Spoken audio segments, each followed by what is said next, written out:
اس زمانے میں کامیابی ہر شخص چاہتا ہے اور فساد اور نقصان سے ہر آدمی بچنا چاہتا ہے، لیکن فساد کے کیا اسباب ہیں اور نقصان کے بچنے کے کیا اسباب ہیں؟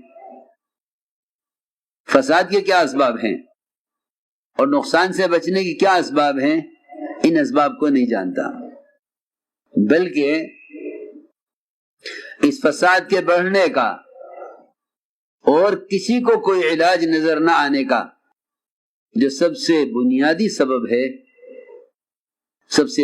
سبب ہے مسلمان ان تمام فسادات اور حالات، بیماریاں اور پریشانیاں، مقدمات اور جھگڑے، ان سب کے اسباب اپنے سے باہر تلاش کر رہا ہے۔ ان کے اسباب اپنے سے باہر تلاش کر رہا ہے۔ جو لوگ جس زمانے میں بھی حالات کے بگاڑ کے اسباب اپنی ذات سے باہر تلاش کریں گے، ان کو کبھی بھی کامیابی کا راستہ نہیں ملے گا، اس لیے کہ کائنات میں سمندر سے لے کر خشکی تک اور آبادیوں سے لے کے جنگلوں تک، شہروں سے لے کے دیہاتوں تک جتنا بھی فساد ہے، اس فساد کا باہر کے انسان کے باہر کے نظام سے کوئی تعلق نہیں ہے۔ اس سارے فساد کا تعلق مسلمان کے اپنے بدن سے نکلنے والے اعمال سے ہے۔ عمل تو پھر دور کی چیز ہے، بلکہ اللہ رب العزت نے مسلمان کو اصل کائنات بنایا ہے۔ اصل کائنات مسلمان کو بنایا ہے۔ اصل کائنات مسلمان کو بنایا ہے۔ جس طرح جانور اصل کائنات نہیں ہے، اس طرح اللہ کا نہ ماننے والا بھی اصل کائنات نہیں ہے۔ میں کچھ ضرور بات عرض کر رہا ہوں، میری بات توجہ چاہے گی بہت۔ جس طرح جانور اصل کائنات نہیں ہے، اللہ کا نہ ماننے والا بھی اصل کائنات نہیں ہے۔ اصل کائنات صرف مسلمان ہے۔ اصل کائنات صرف مسلمان ہے۔ اس کی وجہ یہ ہے کہ یہ اصل کائنات محمد صلی اللہ علیہ وسلم کے دین کو اس نے اختیار کیا ہے۔ اس لیے نظام کائنات جو چلے گا وہ اس کے درست اور صحیح چلنے کے اعتبار سے چلے گا۔ پہلے یہ چیز سمجھ لو، انہم الا کالانعام۔ جو شخص یہ سمجھتا ہو کہ ہمارے مسائل اور ہماری پریشانیاں ان کی طرف سے یا ان کی طرف سے یا ان کی طرف سے یا ان کی طرف سے ہیں، وہ یوں سمجھتا ہے کہ میرے کاروبار میں، میری دکان میں، میرے کارخانے میں نقصان یہ میری بھینس کی وجہ سے ہے، بھینس بدل دوں گا میرے کاروبار کا نقصان ٹھیک ہو جائے گا۔ میں بہت ضروری بات کر رہا ہوں، اس کو بہت توجہ سے سمجھنا پڑے گا، بہت توجہ سے اس کو سمجھنا پڑے گا۔ جتنے بھی حالات مسلمانوں پر ہیں، یہ ان حالات کی نسبت ایسی ذات کی طرف، ایسی شخصیتوں کی طرف کر رہے ہیں کہ جس کو میں عرض کر چکا کہ وہ اصل کائنات نہیں ہے، وہ اصل کائنات نہیں ہے۔ اصل کائنات مسلمان ہے۔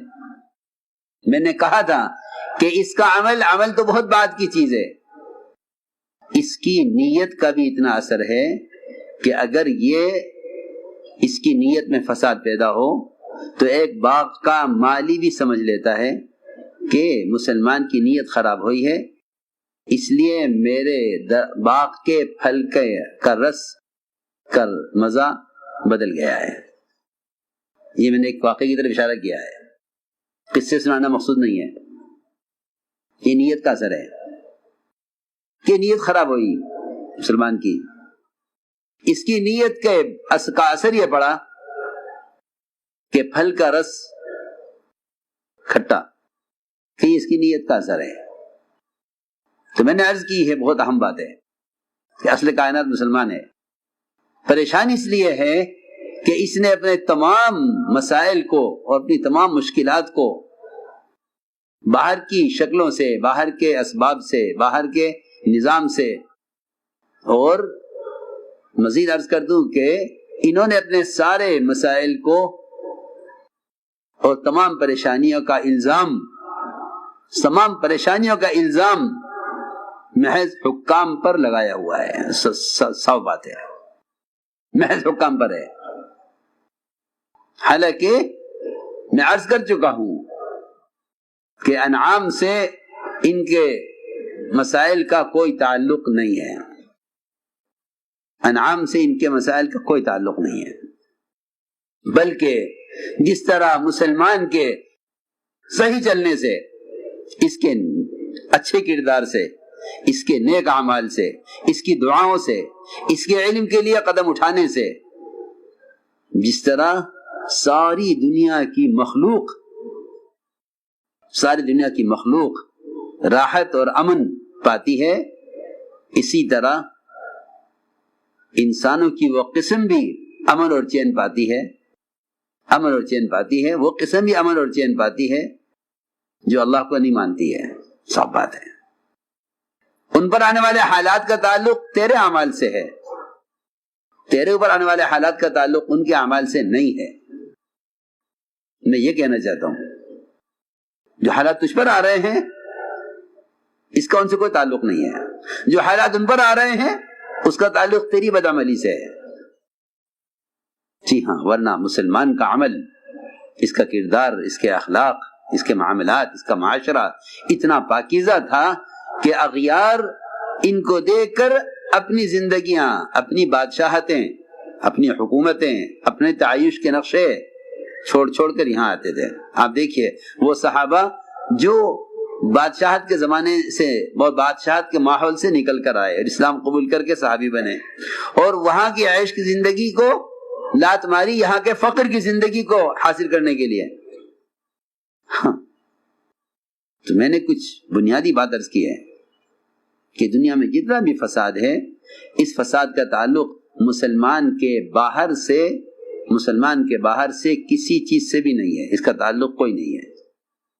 یہ پہلے اس کو دل میں اتارو، تاکہ جب کوئی بھی حال آئے، تجارت میں، زراعت میں، ملازمت میں، ان کی آمدنیوں کے کم ہونے میں، ان کو تنخواہ کے نہ ملنے میں، ان کو ریزرویشن نہ ملنے میں،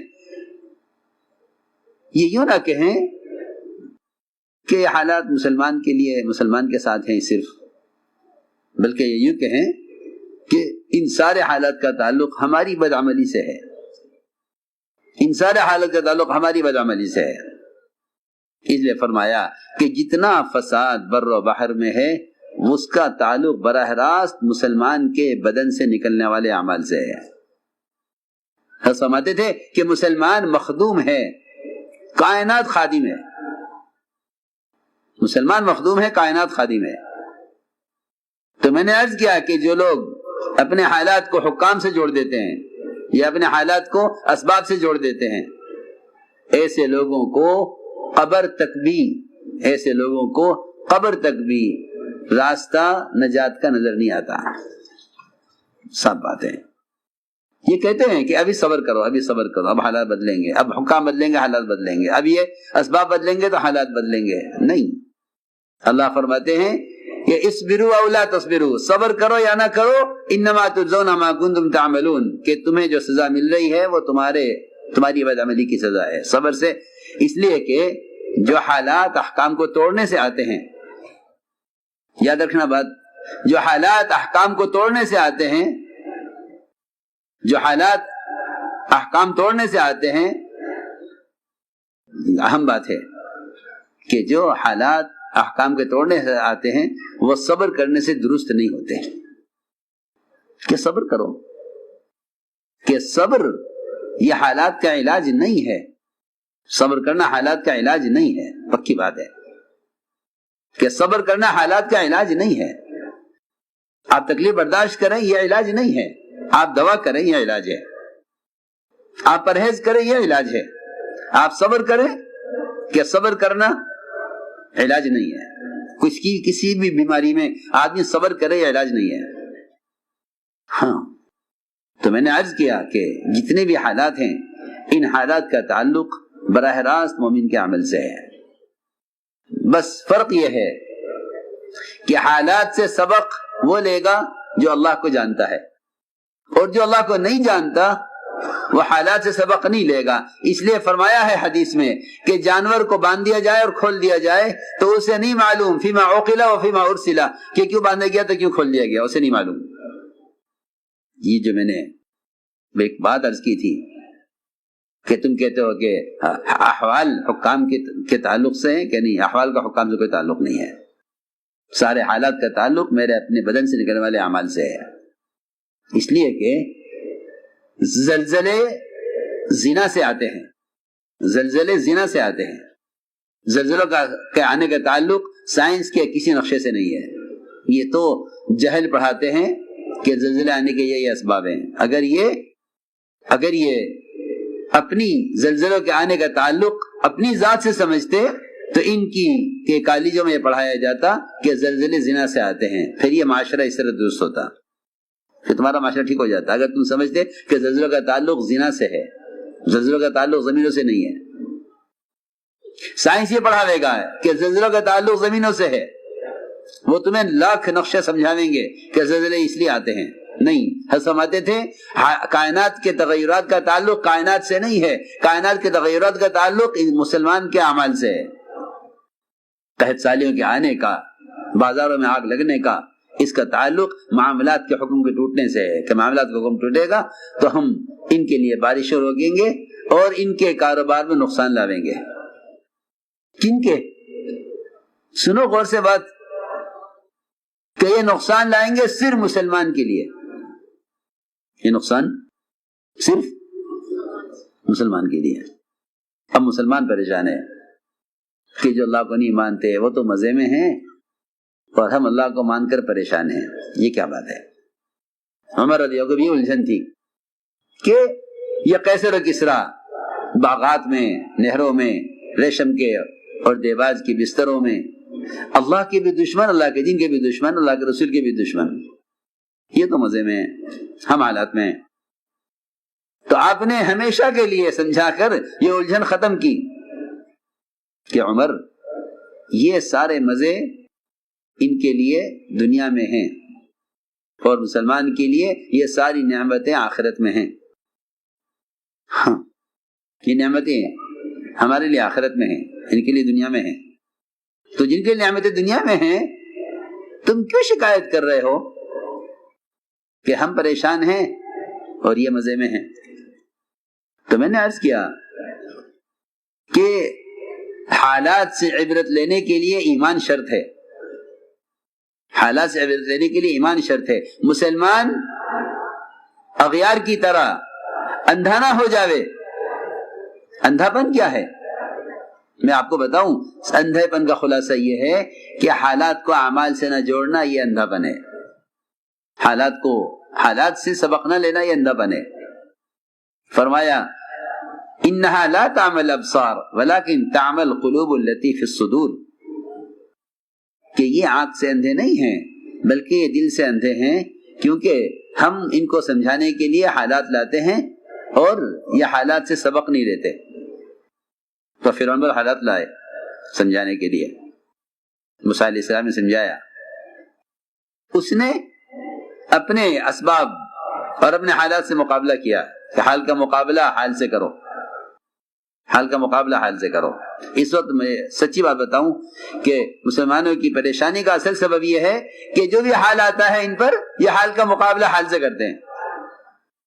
بیماری کا حال آئے تو دواؤں سے مقابلہ، مقدمات کا حال آئے تو وکیلوں سے مقابلہ، ذلت کا حال آوے تو عزت کے نقشوں سے اور مال سے مقابلہ. ہاں دیکھو جس پر جو حال آ رہا وہ اس حال کا مقابلہ اسباب سے کر رہا، حالانکہ حالات کا اسباب سے کوئی تعلق نہیں ہے، نہ آنے کا نہ حالات کے آنے کا کوئی تعلق ہے، نہ حالات کے ہٹنے کا کوئی تعلق ہے، اسباب سے کوئی تعلق نہیں ہے۔ جو حالات اسباب کی وجہ سے آئے نہیں، وہ اسباب کی وجہ سے چلے کیسے جائیں گے؟